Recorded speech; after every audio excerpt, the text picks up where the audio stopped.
Terve, mä tukkaan vähän sekaisin, kun on ollut tuo lippis päässä, enkä käynyt 3 vuorokauteen suihkussa johtuen siitä syystä, että mut pidätettiin mun kantaravintolasta tuossa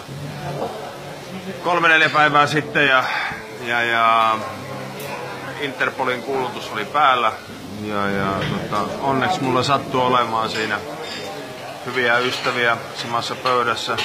Ne varmaan tunnisti mun koirasta mutta onni onnettomuudessa oli se, että mulla oli siinä hyviä ystäviä mukana, jotka nappas mun taskusta mun kaikki avaimet ja kaikki tarvittavat ja tietysti Rapidon sitten, jotta ei tullut se suurin hätää mulle, että mitäs koiralle käy.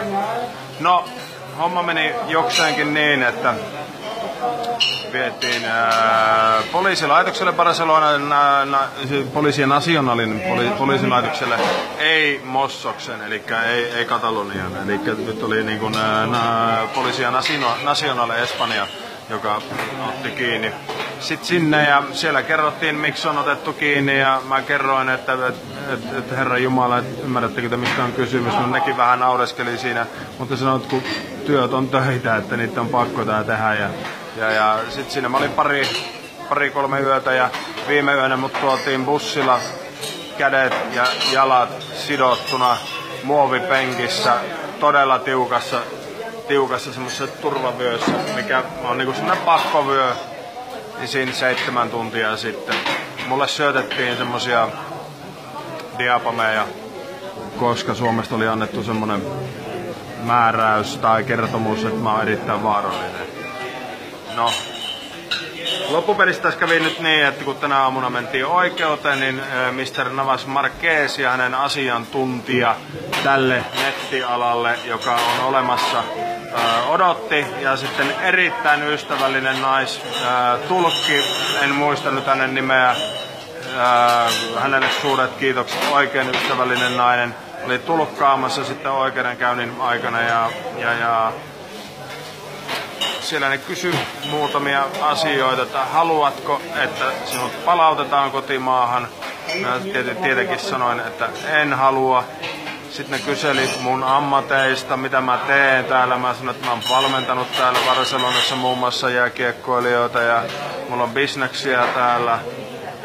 Ja sitten hauskin loppukysymys oli se, että kenen kanssa sä asut, että onko sulla mimmiä tai vaimoa tai mitään muuta. Mä että no, mun perheenjäsenet on vaan mun koira, Marsu ja Kani, niin ne rupesi nauramaan koko oikeus.